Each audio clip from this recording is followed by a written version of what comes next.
Hello everyone, I am SK Gupta. I welcome you all on our YouTube channel of School of Science and Achievers Academy. बच्चों ये metal and non metals का second lecture है। इससे पहले जो मैंने आप लोगों को पढ़ाया था मेटल और नॉन मेटल्स की फिजिकल प्रॉपर्टीज के बारे में पढ़ाया था। फिजिकल प्रॉपर्टीज उसकी क्या थी इसके बारे में मैंने आप लोगों को अच्छे से डिस्कस किया था। अगर आप लोगों ने वो लेक्चर नहीं देखा है तो पहले आप उस लेक्चर को देखिए, फिर इस लेक्चर पे आप मूव करिए। Is it clear to everyone? अरे बोलो हाँ या ना, सही है ना? तो चलो आज क्या हम डिस्कस करने वाले हैं, रिएक्टिविटी सीरीज के बारे में हम डिस्कस करने वाले हैं। सही है ना? मेटल्स की, हर एक मेटल्स की अपनी अलग अलग रिएक्टिविटी होती है। अब क्वेश्चंस आता है कि क्यों होती है, तो उस पर भी हम बात करेंगे। पहले रिएक्टिविटी सीरीज क्या है उसको हम याद करते हैं, बहुत सिंपल तरीके से, बहुत सिंपल तरीके से। सही है? रेडी हो आप लोग? अरे बोलो ना, बोलो हाँ या ना? सही है।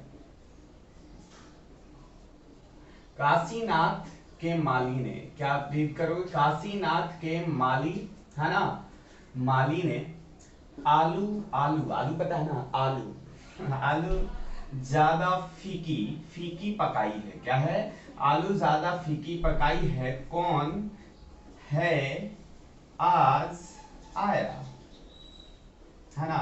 कौन है आज आया। इसमें दो मेटल और मैं और ऐड कर रहा हूं, ऊपर में एक लिथियम ऐड कर देना और नीचे में एक ये ऐड कर देना, प्लेटिनम ऐड कर देना। दो मेटल हम एक्स्ट्रा ऐड कर रहे हैं, हालांकि क्लास 10th के टेबल में नहीं है, क्लास 10th के टेबल में तो इतना ही है, फिर भी ये दो मेटल आपको अच्छे से पता होने चाहिए। ठीक है कि ये सबसे लिथियम मोस्ट रिएक्टिव है, मोस्ट रिएक्टिव है। और बताइए ये जो है ये लिस्ट रिएक्टिव है, लिस्ट रिएक्टिव है। बात समझ में आती है नहीं आती है? अरे बोलो हाँ या ना? नीचे जाने पे रिएक्टिविटी सीरीज, रिएक्टिव नेचर, नीचे जाने पे रिएक्टिव नेचर क्या होती है बच्चों? रिएक्टिव नेचर डिक्रीज होती है। ऊपर जाने पे रिएक्टिव नेचर क्या होती है? बढ़ती है। ऊपर जाने पे रिएक्टिव नेचर क्या होती है बच्चों? बढ़ती है। सही है ना? Reactive nature increases. अब देखो यानी कि यहाँ पे क्या पता चला कि लिथियम जो है मोस्ट रिएक्टिव है और प्लेटिनम जो है वो है लिस्ट रिएक्टिव है। अच्छी बात क्या है ना, यहाँ पे हम इसको नोबल मेटल्स भी बोलते हैं। सिल्वर, गोल्ड और प्लेटिनम को नोबल मेटल्स। नोबल मेटल्स का मतलब क्या होता है, ध्यान से सुनो। नोबल मेटल इसको क्यों बोलते हैं? ये बहुत ही लिस्ट रिएक्टिव होता है, ना के बराबर इसकी रिएक्शन होती है, इसके वजह से हम नोबल मेटल्स बोलते हैं। इनर्ट नहीं बोलते। इनर्ट इसलिए नहीं बोलते हैं कि थोड़ी बहुत तो रिएक्शन शो करती है। अगर बिल्कुल भी कोई रिएक्शन शो ना करे, कोई बिल्कुल भी रिएक्शन शो ना करे, तो उसको हम इनर्ट मेटल्स या इनर्ट नॉन मेटल्स बोल सकते हैं। बट ये थोड़ी बहुत भी, एक या दो भी रिएक्शंस अगर कहीं पे दिखाता है तो आप उसको इनर्ट नहीं बोल के क्या बोलोगे बच्चों? Noble metals. तो ये हमारे क्या है, बहुत लेस रिएक्टिव है, सिल्वर, गोल्ड और प्लेटिनम। इसके वजह से इसकी हम ज्वेलरीज को फॉर्मेशंस करते हैं। बात समझ में आती है या नहीं आती है? बोलो हाँ या ना? अरे बात समझ में आई क्या? बताइए जल्दी से। आप लोगों को मैं बता दूं, हाइड्रोजन यहाँ जो है इसके रेफरेंस में है। हाइड्रोजन के ऊपर जो है वो मोस्ट रिएक्टिव है और नीचे जो है वो लीस्ट रिएक्टिव है। बात समझ में आती है ना? इसके ऊपर जितने भी हमारे पास मेटल हैं, इसके ऊपर जितने भी हमारे पास मेटल है, ये किसके साथ रिएक्ट कर सकते हैं? एसिड के साथ रिएक्ट कर सकते हैं, एसिड के साथ रिएक्ट कर सकते हैं, रिएक्ट विद एसिड। और ये जितने भी हाइड्रोजन के नीचे, है ना, ये रिएक्ट नहीं करेंगे, does not react with acid, है ना? क्या लिखोगे? React with acid to give ऐसा लिख लो H2 गैस। वही यहाँ पे क्या लिखोगे? Does not react with acid to give, reaction with acid, reaction with acid does not give H2 gas. आई बात समझ? अप एरो का मतलब गैस का इवोल्यूशन होता है, अप एरो का मतलब इवोल्यूशन होता है। पहला अभी हम क्वेश्चन डिस्कस कर रहे हैं कि ये रिएक्टिविटी अलग अलग क्यों है, रिएक्टिविटी अलग अलग क्यों है हर एक मेटल्स का। तो बहुत सिंपल है, हम किस बिहाफ पे रिएक्टिविटी, इस टेबल को हमने अरेंज किया है ये बताने की कोशिश करता हूं। ध्यान से सुनना मेरी बातों को। सपोज यहाँ पे दो तीन मेटल मैं ले लेता हूं, एग्जांपल्स ले लो। सोडियम है और पोटेशियम है। पोटेशियम और सोडियम की ही रिएक्टिविटी नेचर्स की बात कर लेता हूँ कि पोटेशियम को ऊपर क्यों रखा गया, सोडियम को नीचे क्यों रखा गया। बहुत सिंपल जवाब है इसका। क्या बोलोगे कि जो मेटल्स आसानी से, मेटल सबसे पहली चीज, मेटल के पास टेंडेंसी क्या होती है ये बताएंगे आप लोग। मेटल के पास क्या टेंडेंसी होती होगी बच्चों, बोलिए जल्दी से बताइए। मेटल के पास क्या टेंडेंसी होती होगी, इलेक्ट्रॉन्स को लूज करने की। किसकी, they have a strong tendency to lose electrons. जो, और वो अगर बहुत तेजी से अपने इलेक्ट्रॉन्स को लूज करता है तो वो इलेक्ट्रोपॉजिटिव इन नेचर होगा। That means they have gain positive charge, तो उसको हम बोल सकते हैं इलेक्ट्रोपॉजिटिव इन नेचर। जैसे एग्जांपल के तौर पे मैं बात करूं, सोडियम देखो, सोडियम 2 8 और 1 होता है इलेक्ट्रॉनिक कॉन्फ़िगरेशन। आप लोगों ने सीखा भी होगा, नहीं सीखा हो तो 11 इसका एटॉमिक नंबर है। 11 है तो 2 8 और 1 हम बोलते हैं इसको 2 8 और 1। ये आपके पास तुरंत एक इलेक्ट्रॉन लूज करके Na प्लस बनाएगा और इसको हम क्या बोलेंगे बताओ, इलेक्ट्रोपॉजिटिव मेटल। इलेक्ट्रोपॉजिटिव मेटल, बात समझ में आती है ना। यानी कि ये फास्टर रेट से एक इलेक्ट्रॉन लूज करके इस पे चार्ज क्या आया, पॉजिटिव आया, तो इलेक्ट्रोपॉजिटिव नेचर बोल सकते हैं इस मेटल का है, इलेक्ट्रोपॉजिटिव मेटल्स बोल सकते हैं। अगर कोई एलिमेंट्स हमारे पास, एलिमेंट्स में वर्ड यूज कर रहा हूं, एलिमेंट्स अगर हमारे पास इलेक्ट्रॉन गेन करने की टेंडेंसी शो करता है, then they have a electronegative nature. यानी इलेक्ट्रॉन्स को एक्सेप्ट करेगा तो उसमें माइनस चार्ज आएगा, और माइनस चार्ज होगा तो वो इलेक्ट्रोनेगेटिव नेचर का होगा। आई बात समझ या नहीं आई आप लोगों को, बताइए। इलेक्ट्रोपॉजिटिव और इलेक्ट्रोनेगेटिव का मतलब समझे आप लोग। इलेक्ट्रोपॉजिटिव, सारे के सारे मेटल्स मैं बोल सकता हूं कि इलेक्ट्रोपॉजिटिव इन नेचर होते हैं। That means they have a tendency to lose electron, they have a tendency to lose electrons. वही हमारे पास नॉन मेटल्स के पास क्या टेंडेंसी होती है, they have to gain electrons, that means they are electronegative in nature. क्या ये बात समझ में आती है नहीं आती है, बताओ हाँ या ना। अब हम मेटल्स की बात कर रहे हैं, नॉन मेटल्स की नहीं। किसकी बात कर रहे हैं जल्दी से बताओ, मेटल्स की बात कर रहे हैं, नॉन मेटल्स की नहीं बात कर रहे हैं। तो अगर यहाँ पे पोटेशियम है और सोडियम है, तो पोटेशियम और सोडियम में अगर मैं बात करूं तो ये भी हमारा इलेक्ट्रॉन्स लूज करेगा। 2 8 8 1 होता है, अगर आप लोगों को पता हो तो, एक इलेक्ट्रॉन्स लूज करके 2 8 8 बनाएगा। ये चीज आप ध्यान नहीं दोगे तो भी चलेगा, इतना जानो कि ये हमारा लूज करेगा एक इलेक्ट्रॉन तो K प्लस बनेगा, और इलेक्ट्रॉन प्लस इलेक्ट्रॉन लिखा है। सोडियम लूज किया तो Na प्लस और इलेक्ट्रॉन्स लिखा है। तो इन दोनों में जो फास्टर रेट से इलेक्ट्रॉन लूज करेगा, इन दोनों में जो फास्टर रेट से बच्चों इलेक्ट्रॉन को लूज करेगा, वही अच्छा इलेक्ट्रोपॉजिटिव इन नेचर होगा और वही अच्छा रिएक्टिव भी होगा। क्यों? क्योंकि ये जल्दी से अपना इलेक्ट्रॉन लूज करेगा कि दूसरे के साथ क्या कर सके, ये कंबाइन हो सके, दूसरे के साथ ये रिएक्शन कर सके। जब तक ये अपना इलेक्ट्रॉन्स नहीं लूज करेगा मेटल, तब तक ये किसी और के साथ कंबाइन नहीं हो सकता। दैट मीन सिंपली ये बोल सकते हो कि जिसके पास फास्टर रेट से डोनेट करने की टेंडेंसी होगी इलेक्ट्रॉन्स की, फास्टर रेट से इलेक्ट्रॉन की डोनेट करने के पास जिसके पास टेंडेंसी होगी, वही अच्छा इलेक्ट्रोपॉजिटिव मेटल होगा और वही अच्छा रिएक्टिव इन नेचर होगा। आई बात समझ या नहीं है? अरे बोलो हाँ या ना, जल्दी से बताओ हाँ या ना। अरे बोलो जल्दी से बोलो। ये कहानी समझ में आई क्या, कि हमारे पास ये रीजन क्या है, किसी को ऊपर रखा गया और किसी को नीचे रखा गया है। ये बहुत सिंपल सा आपको जवाब लिखना है। क्या लिखना है जवाब बताइए? अरे बोलिए। कि हर एक मेटल्स की अपनी टेंडेंसी होती है बच्चों इलेक्ट्रॉन्स लूज करने की। तो जो फास्टर रेट से इलेक्ट्रॉन लूज करेगा, जो फास्टर रेट से इलेक्ट्रॉन लूज करेगा वो दूसरे के साथ जल्दी कंबाइन होगा, और दूसरे के साथ फास्टर रेट से रिएक्ट करेगा तो उसकी रिएक्टिविटी क्या होगी, हाई होगी। और ये सारे जो हैं ये हमारे लीस्ट रिएक्टिव इसलिए है क्योंकि ये आसानी से इलेक्ट्रॉन को लूज नहीं कर पाते हैं। आसानी से इलेक्ट्रॉन लूज नहीं कर पाएंगे तो दूसरे के साथ आसानी से कंबाइन नहीं हो पाएंगे, और आसानी से कंबाइन नहीं होंगे तो इनकी केमिकल रिएक्टिविटी क्या होगी, रिएक्टिव नेचर क्या होगी, बहुत कम होगी। समझ गए आप लोग? अरे बोलिए हाँ या ना, हाँ या ना बोलो जल्दी से। सभी लोगों को क्लियर है? ये आप लोग रिएक्टिविटी सीरीज छाप लोगे। मैं फिर से एक बार बता देता हूँ इसको कैसे याद करना है। काशीनाथ के माली ने आलू ज्यादा फीकी पकाई है ना, पीवी एक छूट गया बच्चा, आलू ज्यादा फीकी पकाई है, बात समझ में आती है ना, पीवी पकाई है। कौन है आज आया, कौन है आज आया, है ना। काशीनाथ के माली ने आलू ज्यादा फीकी पकाई है, कौन है, कौन है आज आया। आई बात समझ। एक नीचे में हमने प्लेटिनम को ऐड किया और ऊपर में लिथियम को ऐड किया है, इतना तो आप याद रख ही सकते हैं। अरे हाँ या ना, हाँ या ना, जल्दी से बताइए। सभी लोगों को ये पॉइंट क्लियर हुआ, सभी लोगों को ये पॉइंट क्लियर हुआ, वेरी गुड।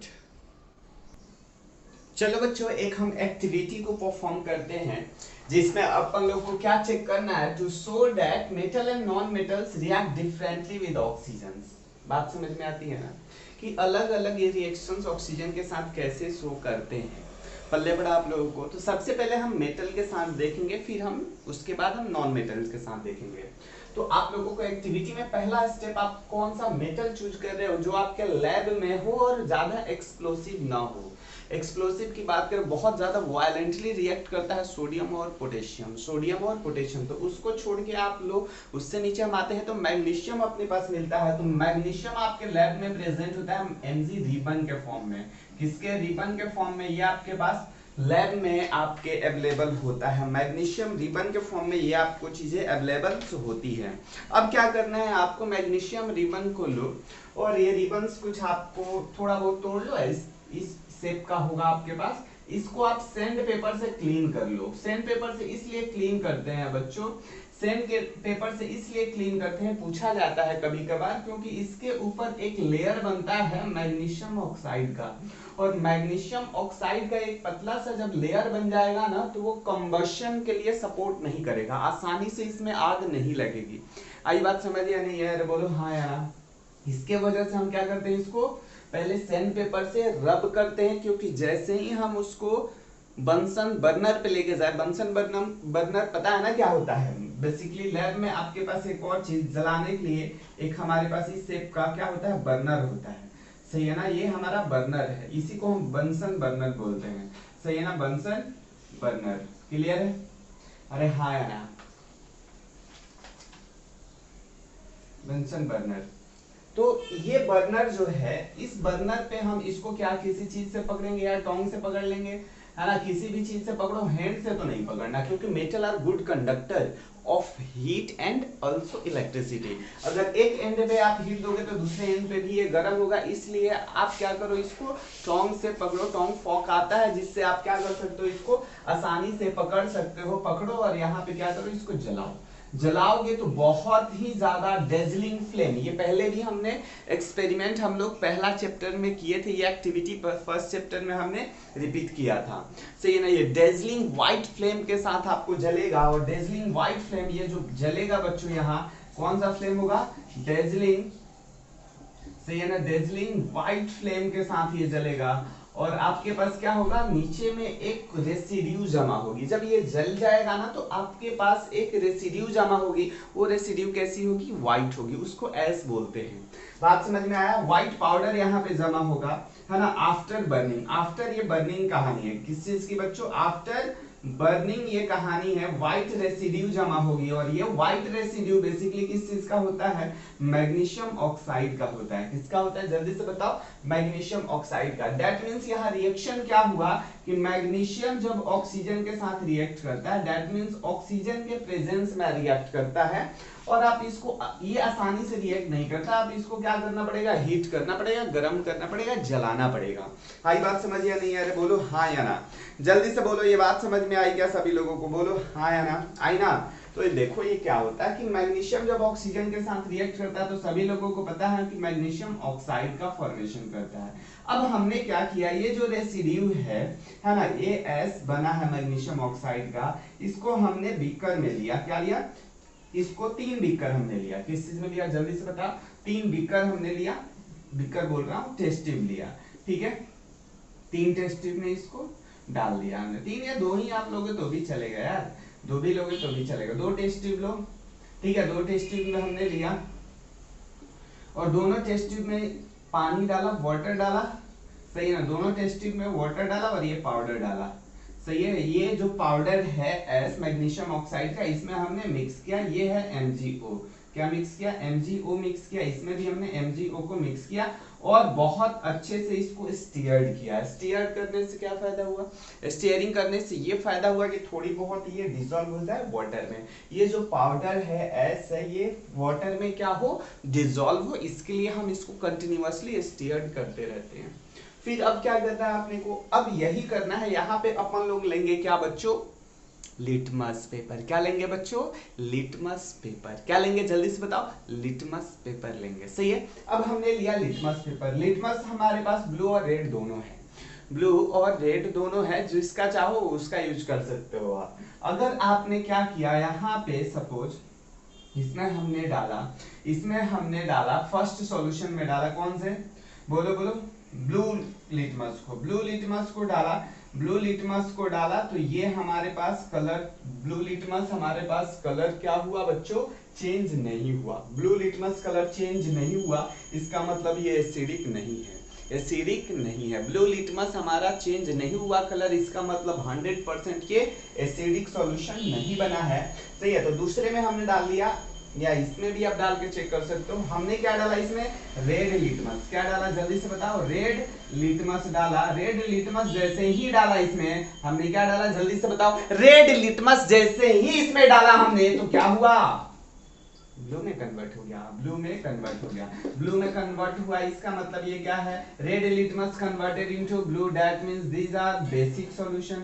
ये हमारा जो सॉल्यूशन बना है मैग्नीशियम, ध्यान से देखो रिएक्शंस लिखना हो, मैग्नीशियम ऑक्साइड प्लस वाटर का जो हमारे पास बना है, मैग्नीशियम ऑक्साइड प्लस वाटर जो मिक्स करने के बाद ये सॉल्यूशन बना है, ये सॉल्यूशन कैसा है बच्चों, बेसिक इन नेचर है। क्या है, बेसिक इन नेचर है। बेसिक क्यों बताया, बेसिक क्यों बताया मैंने, क्योंकि ये रेड लिटमस को किस चीज में कन्वर्ट कर रहा है, ब्लू में कन्वर्ट कर रहा है। रेड लिटमस को ये किस चीज में कन्वर्ट कर रहा है, ब्लू में कन्वर्ट कर रहा है। इसका मतलब ये बेसिक इन नेचर होगा। और ये रिएक्शंस क्या हुई होगी, जैसे ही मैग्नीशियम ऑक्साइड को पानी में डालने के बाद आप डिसॉल्व करोगे तो मैग्नीशियम हाइड्रोक्साइड बनता है, जो कि बेस होता है। क्या होता है, बेस होता है। आई बात समझ, अरे बोलो हाँ या ना।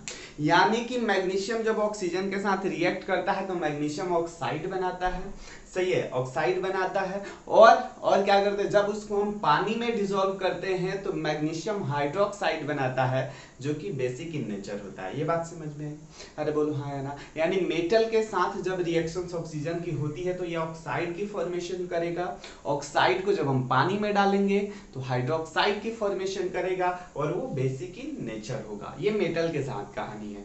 तो क्या नॉन मेटल के साथ कहानी क्या होती होगी, अरे बोलिए नॉन मेटल के साथ कहानी क्या होती होगी, इसको अब समझते हैं अपन लोग। क्या आप लोग रेडी हो, बोलिए जल्दी से हाँ या ना, बोलो बोलो हाँ या ना, बोलो हाँ या ना। सभी लोग क्लियर है, ये कहानी बहुत अच्छे से क्लियर होना चाहिए आप लोगों को, ठीक है। अब हम आते हैं किस चीज का, बोलिए बोलिए किस चीज के लिए आते हैं अपन लोग, नॉन मेटल्स। नॉन मेटल्स का कोई एक एग्जांपल हम प्यारा सा ले लेते हैं। नॉन मेटल्स का एग्जांपल लेते हैं सल्फर। सल्फर हमारे पास पाउडर फॉर्म में होता है। किस फॉर्म में होता है, पाउडर फॉर्म में सल्फर हमारे पास लैब में प्रेजेंट होती है। अब इस पाउडर को तो आप ठोंग से तो पकड़ नहीं सकते हो, अरे हाँ या ना, बोलो बोलो, नहीं पकड़ सकते हो ना। तो यहाँ पे हम एक चम्मच लेते हैं, जिस चम्मच का नाम क्या होता है, डिफ्लैग, है ना, डिफ्लैग्रेटिंग स्पून बोलते हैं इसको। डिफ्लैग्रेटिंग स्पून हमारे पास क्या होता है, देखो किस शेप का होता है, मैं दिखा देता हूँ आप लोगों को, बना देता हूँ, टेंशन ना लो। स्पून तो होगा नो डाउट, ऐसा कुछ स्पून आपके पास होगा इस शेप का, और इसका जो हैंडल होता है वो बहुत बड़ा होता है, तो आप इसको डिफ्लैग्रेटिंग स्पून बोलते हैं। यानी जिसका हैंड हो बहुत बड़ा हो उसको हम डिफ्लैग्रेटिंग स्पून बोलते हैं। क्लियर है, ये आपके पास डिफ्लैग्रेटिंग स्पून है। इसमें हमने क्या डाला, सल्फर पाउडर को डाला, और सल्फर पाउडर को क्या किया बच्चों, वही बंसन बर्नर पे ले जाऊंगा, फिर से इसको भी मैं जलाऊंगा। यानी कि क्या किया हमने, सल्फर को देखना, सल्फर को ऑक्सीजन के प्रेजेंस में जलाया तो ये SO2 मिला, है ना। यानी कि वहां मेटल का ऑक्साइड मिल रहा था और यहाँ किसका ऑक्साइड मिल रहा है, यहाँ पहले जब मेटल को हम ऑक्सीजन के प्रेजेंस में जला रहे थे तो मेटल ऑक्साइड की फॉर्मेशन हो रही थी, और यहाँ नॉन मेटल को जब आप ऑक्सीजन के प्रेजेंस में जला रहे हो तो यहाँ नॉन मेटल के ऑक्साइड बनता है, नॉन मेटेलिक ऑक्साइड बोलते हैं, नॉन मेटेलिक ऑक्साइड। ये क्या बोल सकते हैं, सल्फर डाइऑक्साइड, बोलो बोलो, सल्फर डाइऑक्साइड, ये नॉन मेटेलिक ऑक्साइड होता है। इस सल्फर डाइऑक्साइड को जब पानी में डालते हो, कहां डालते हो, पानी में डालते हो, तो सल्फर डाइऑक्साइड को जब पानी में डालते हो तो H2SO3 बनता है, और इसको जब आप लिटमस पेपर से पास करते हो तो ये ब्लू लिटमस को किस चीज में कन्वर्ट करता है, बोलो, ब्लू लिटमस को किस चीज में कन्वर्ट होता है, जल्दी से बताओ, रेड में कन्वर्ट करता है, रेड में कन्वर्ट करता है, ब्लू लिटमस को ये रेड में कन्वर्ट करता है। दैट मींस ये H2SO3 जो है एसिडिक इन नेचर है, एसिडिक इन नेचर है। यहां से एक पॉइंट कंक्लूड हुआ कि ऑक्सीजन के साथ मेटल का रिएक्शन हो या नॉन मेटल का रिएक्शन हो, ऑक्साइड का फॉर्मेशन होता है। उस ऑक्साइड को जब हम वाटर में डिसॉल्व करते हैं, उसके बाद लिटमस पेपर से टेस्ट करते हैं, तो दोनों अलग अलग चीजें देती है। मेटल का हमारे पास ऑक्साइड जब पानी में डालते हैं तो वो बेसिक इन नेचर होता है, और नॉन मेटल का ऑक्साइड जब हम पानी में डालते हैं तो एसिडिक इन नेचर होता है। आगे बात समझ सभी लोगों को? अरे बोलो हाँ या ना, हाँ या ना, जल्दी से बताओ। मैंने क्या बताया आप लोगों को कि मेटल के ऑक्साइड जब वाटर में डिसॉल्व करेंगे तो बेसिक इन नेचर होगा, वही हमारे पास क्या होगा, जल्दी से बताओ, नॉन मेटल के ऑक्साइड को जब हम पानी में डालेंगे तो एसिडिक इन नेचर होगा। दैट मींस ये रिमार्केबल पॉइंट है आप लोगों के लिए। क्या है कि आप ये भी तो लिख सकते हो कि metallic oxides are basic in nature, है ना। हम किसी का भी एसिडिक और बेसिक नेचर चेक करते हैं तो पानी में डाल के ही चेक करते हैं। तो आप क्या नोट में पॉइंट लिखोगे, नोट में पॉइंट बहुत बहुत इंपॉर्टेंट। मेटेलिक ऑक्साइड जो होगा, metallic oxide that means metal का oxide, metallic oxides are basic in nature. क्या बच्चों, बेसिक इन नेचर। आगे बात समझ, वही वाइल बताओ non metallic oxide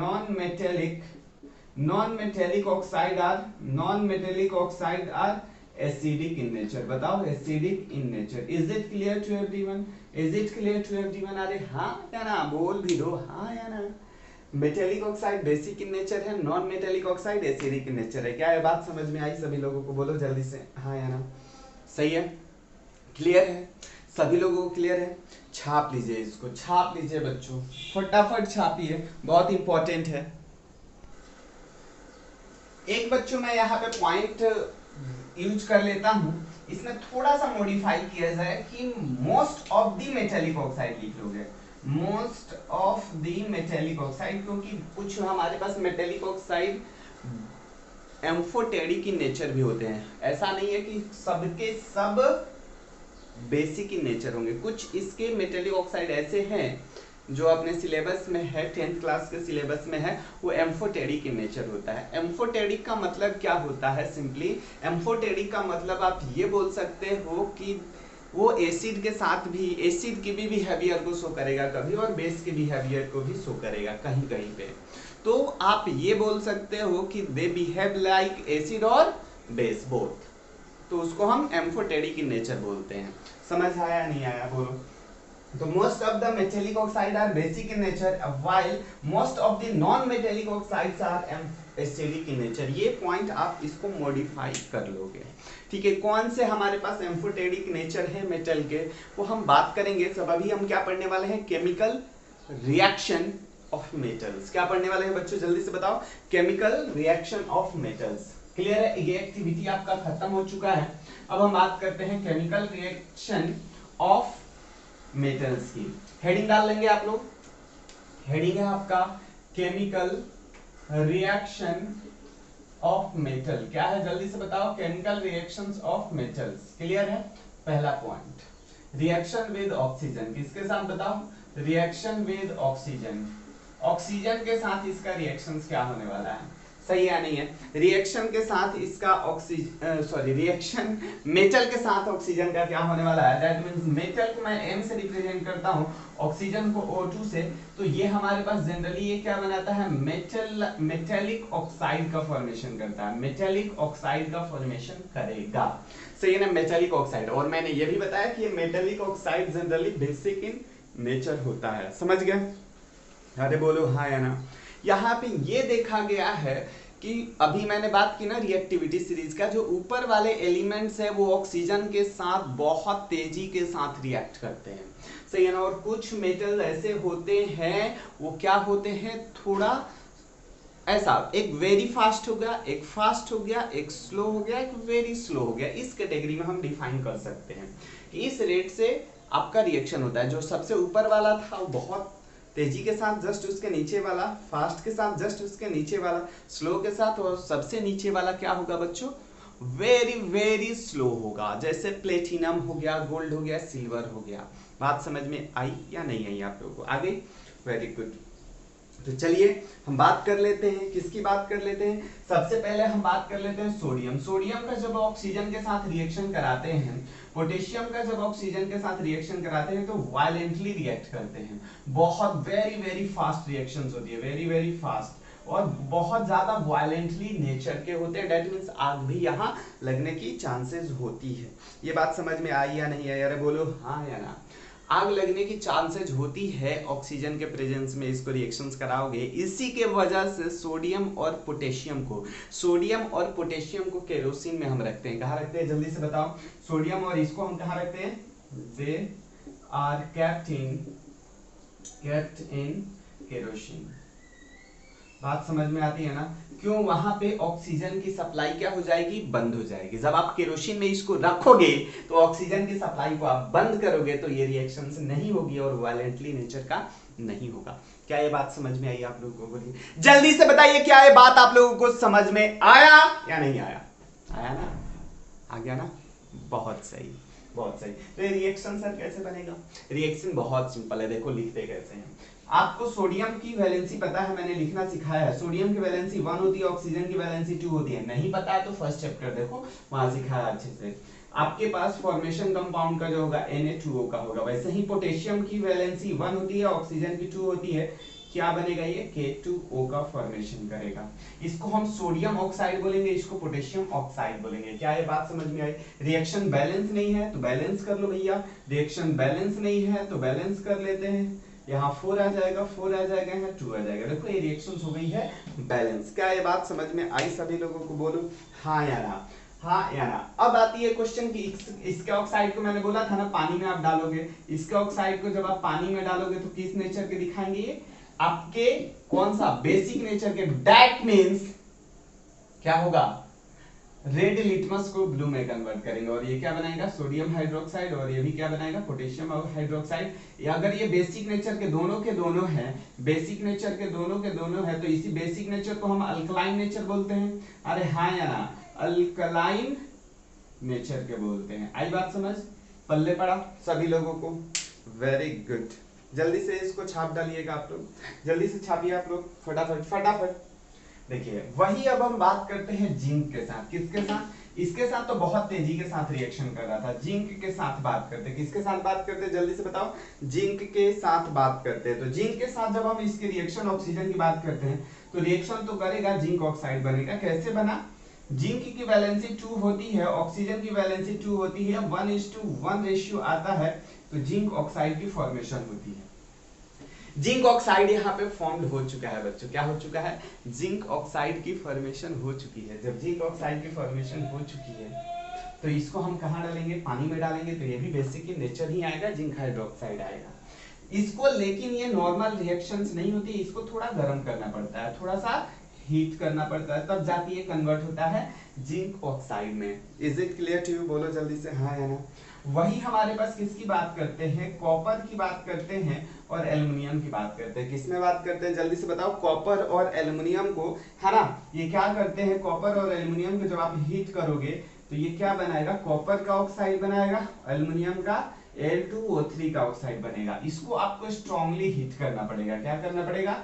strongly heating करनी होती है, तब जाकर ये कंपाउंड का फॉर्मेशन होता है। दैट मींस ऑक्सीजन के साथ भी इसकी अलग अलग रिएक्टिविटी है। वही रिएक्टिविटी का मेन रीजन है ये कि आपके पास ये आसानी से इलेक्ट्रॉन दोनों लूज कर देते हैं, ये हमारे पास आसानी से इलेक्ट्रॉन नहीं लूज कर पा रहे हैं। इसके वजह से अपन लोग क्या दे रहे हैं? उसको हीट दे रहे हैं। हीट का मतलब होता है एनर्जी दे रहे हैं। एनर्जी देकर उसके इलेक्ट्रॉन्स को हम क्या कर रहे हैं? बाहर निकाल रहे हैं, बाहर निकाल देंगे इलेक्ट्रॉन्स को तो वो किसी के साथ भी रिएक्ट कर सकता है। क्या ये बात क्लियर हुआ आप लोगों को? जल्दी से इसको छापिए, जल्दी से छापिए इसको, रिएक्शन विद ऑक्सीजन को फटाफट छाप लेंगे आप लोग, फटाफट छापिए, फिर आगे की तरफ बढ़ते हैं। जल्दी करिए इसको, जल्दी करिए। चलो बच्चों एक नोट की पॉइंट बताता हूं आप लोगों को, बहुत इंपॉर्टेंट है, पूछा जा सकता है आप लोगों से क्वेश्चन। ये क्या है ये कि हमारे पास ऑर्डिनरी टेम्परेचर पे, कहां पे, at ordinary temperature the surface of metal like magnesium, aluminium, copper, zinc, lead, PB lead होता है बच्चों, etc are covered with a thin layer of oxide। that means मैं क्या बोलने की कोशिश कर रहा हूँ, ये जो मैग्नीशियम का मैंने आप लोगों को रिबन थोड़ा देर पहले समझाया था, मैग्नीशियम के रिबन के इसके ऊपर वाले सरफेस पे क्या हो जाता है, एक थिन लेयर की कोटिंग हो जाती है, और वो थिन लेयर किस चीज का होता है, ये मैग्नीशियम ऑक्साइड। अगर मैग्नीशियम रिबन है तो मैग्नीशियम ऑक्साइड, एल्यूमिनियम है तो एल्यूमिनियम ऑक्साइड, कॉपर है तो कॉपर ऑक्साइड, जिंक है तो जिंक ऑक्साइड, लेड है तो लेड ऑक्साइड।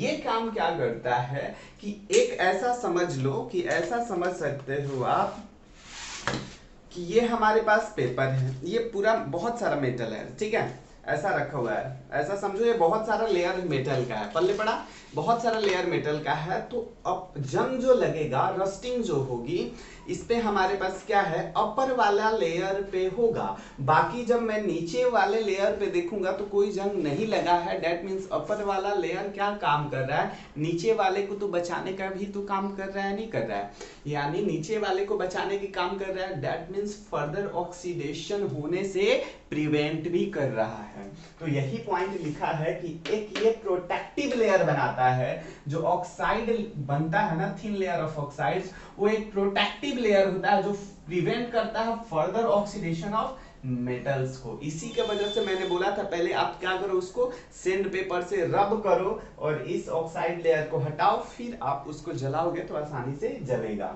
ठीक है। उसके बाद मैंने बोला था, पहले ही पॉइंट बताया था आप लोगों को, सिल्वर और गोल्ड, Ag और Au हमारे पास ऑक्सीजन के साथ रिएक्ट नहीं करते, लेकिन बाकी किसी के साथ तो रिएक्ट करते होंगे ना, है ना। ऑक्सीजन के साथ रिएक्ट नहीं करते हैं, इसके वजह से इनको नोबल मेटल्स बोला जाता है। मैं पहले ही आप लोगों को डिफरेंस बताया था इनर्ट मेटल्स और नोबल मेटल्स में। इनर्ट का मतलब कुछ भी हो जाए, किसी के साथ रिएक्ट नहीं करेगा तो वो इनर्ट मेटल होगा, लेकिन नोबल मेटल्स किसी के साथ हो सकता है कि रिएक्ट कर रहा होगा। अपने सिलेबस में नहीं है कि किसके साथ रिएक्शन कर रहा है नहीं कर रहा है, उसके अबाउट हम डिस्कशन नहीं करेंगे। क्लियर हुआ? बेसिकली ये हमारे पास कॉन्सेंट्रेटेड नाइट्रिक एसिड, बता देता हूँ, concentrated nitric acid and concentrated HCl के साथ रिएक्शन शो करता है, तो अभी हम वहां पे डिस्कशन नहीं करने वाले हैं। पल्ले पड़ा, बोलो हाँ या ना, जल्दी से छापो इसको। उसके बाद मैंने बताया, ये भी बताया था पॉइंट कि मेटल के जो ऑक्साइड्स होते हैं, मेटल के ऑक्साइड्स हमारे पास क्या, एक बेसिक नेचर के होते हैं और क्या होते हैं, जल्दी से बताओ, बेसिक नेचर के होते हैं और क्या होते हैं, एम्फोटेरिक नेचर के होते हैं। क्या बताओ, मेटल के ऑक्साइड जो है वो बेसिक नेचर के हैं और दूसरा क्या है, एम्फोटेरिक नेचर के हो सकते हैं। बेसिक नेचर का मतलब दे can react with acid, they can react with, जल्दी से बोलो, रिएक्ट विद एसिड, सही है। और बताओ, ये हमारे पास they react with, they can react with, बोलो बोलो, react with acid as well as जल्दी से बताओ, acid as well as base, acid दोनों के साथ ये रिएक्ट कर सकता है। और ये सिर्फ किसके साथ रिएक्ट करेगा बच्चों, ये किसके साथ रिएक्ट करेगा, एसिड के साथ रिएक्ट करने वाला है। जैसे एग्जांपल के तौर पे मैं आप लोगों को समझाता हूँ, टेंशन ना लो, ठीक है, छाप डालो इसको। एग्जांपल बहुत प्यारा है। हमारे पास क्या है कि कॉपर ऑक्साइड को जब आप H2SO4 के साथ रिएक्शन करते हो, इसमें मैं दो ही एग्जांपल आप लोगों को दूंगा जिसको याद रखा है, जिंक ऑक्साइड और एल्युमिनियम ऑक्साइड, Al2O3, दो ही का ऑक्साइड आपको याद रखना है कि ये एम्फोटेरिक होते हैं। बाकी आपके सिलेबस में नहीं है तो आपसे पूछा भी नहीं जाएगा, ठीक है। CuO copper oxide plus H2SO4 के साथ रिएक्शन कराओगे तो ये है, बताओ क्या है, बेस और ये है एसिड। तो एसिड बेस रिएक्शन होगा तो सॉल्ट बनेगा प्लस वाटर बनेगा। बात समझ में आई या नहीं आ रहा, बोलो हाँ या ना। ये बात समझ में आ गई सभी लोगों को, बोलो जल्दी से। वही हमारे पास जैसे होता था Na2O है, Na2O को जब आप HCl के साथ रिएक्शन कराते थे तो क्या बनता था, NaCl बनेगा प्लस H2O बनेगा। ये तो सिंपली हमने ये दोनों के दोनों बेस नेचर को सिर्फ दिखा रहे हैं, बेसिक नेचर को दिखा रहे हैं। क्लियर है। अब आती है बात, जब हम जिंक ऑक्साइड का रिएक्शन HCl के साथ कराएंगे तो ये क्या बनाएगा बच्चों, zinc chloride plus water, react किया सॉल्ट प्लस वाटर बनाए। ऑब्वियस सी बात है, एसिड प्लस बेस रिएक्शन होता है तो सॉल्ट प्लस वाटर का ही फॉर्मेशन होता है। वही हमने बात की किस चीज की बच्चों, इसके साथ जब बेस के साथ रिएक्शन कराओगे, बेस के साथ रिएक्शन बहुत इंपॉर्टेंट है बच्चों, बहुत ज्यादा इंपॉर्टेंट है, ये आप लोगों से पूछा जाएगा। और क्या लिखोगे, है ना, sodium zincate Na2ZnO2, sodium zincate. इसको बैलेंस जब हम करते हैं, इसको जब हमने बैलेंस किया है, प्लस यहाँ पे क्या निकलने वाला है बच्चों, sodium zincate plus of water निकलता है। क्या निकलता है बच्चों, वाटर। देखो जब इसको हम बैलेंस करते हैं तो क्या आएगा, यहाँ पे 2 आएगा, इसको भी बैलेंस कर लो, यहाँ 2 आना चाहिए, 2 आएगा क्योंकि सोडियम 2 है। अब आती है बात ऑक्सीजन, टोटल हमारे पास 2 हो गया, है ना, इधर 2 प्लस 1 3 ऑक्सीजन भी है, हाइड्रोजन भी, बैलेंस है, बिल्कुल भी रिएक्शन आपका क्या है बच्चों, बैलेंस है। तो ये देखो हमारे पास एसिड के साथ भी रिएक्ट कर रहा है और बेस के साथ भी, ये बेस है और ये क्या है बच्चों, एसिड है। तो आप ये रिएक्शन दिखाकर जस्टिफाई करा सकते हो कि जिंक ऑक्साइड हमारे पास एम्फोटेरिक इन नेचर है, यानी एसिड और बेस दोनों के साथ रिएक्ट कर रहा है तो एम्फोटेरिक इन नेचर है। आई बात समझ या नहीं है आप लोगों को। चलो एल्युमिनियम का भी रिएक्शन मैं लिख के दिखा देता हूं, टेंशन ना लो। एल्युमिनियम का भी रिएक्शंस आप लोगों को मैं लिख के दिखा ही देता हूं कि एल्युमिनियम का ऑक्साइड जो है Al2O3 जब HCl के साथ रिएक्ट करता है एसिड के साथ, तो ये AlCl3 प्लस वाटर का फॉर्मेशन करता है। ठीक है, यहाँ 3 आना चाहिए, ऐसा कर लो, ये 2 है तो इधर 2 कर दो, इधर 6 कर दो और इधर 3 होना चाहिए। क्लियर है, बोलो हाँ या ना, ये बात समझ में आ गई। तो ये आपका रिएक्शन जो है एसिड के साथ कराया, वही Al2O3 को जब हम बेस के साथ कराते हैं तो ये रिएक्शन हमारे पास क्या बनता है, NaLO2 सोडियम। इसको हाँ, इसका नाम याद रखिएगा, सोडियम जिंकेट बोलते हैं, सोडियम जिंकेट बोलते हैं, और इसका नाम सोडियम एल्यूमिनेट बोलते हैं, सोडियम एल्यूमिनेट। बहुत ज्यादा आपसे पूछा जाएगा ये क्वेश्चन, बहुत ज्यादा बार आपसे क्वेश्चन ये पूछा जाएगा और बहुत बहुत इंपॉर्टेंट है, बहुत इंपॉर्टेंट रिएक्शन है। ठीक है, और क्या बनेगा बच्चों, वाटर बनेगा। चलो देख लेते हैं, बैलेंस कर देते हैं।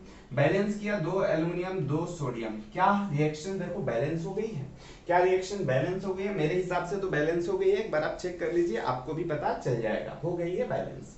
पल्ले पड़ा, अरे बोलो हाँ या ना, हाँ या ना। यानी कि ये भी जो है एल्युमिनियम ऑक्साइड का जस्टिफिकेशन है कि ये एल्युमिनियम ऑक्साइड एम्फो, बोलो एम्फोटेरिक इन नेचर है। क्या ये बात समझ में आ गई आप लोगों को, क्या ये बात समझ में आ गई आप लोगों को, बोलिए हाँ या ना, हाँ या ना, हाँ या ना।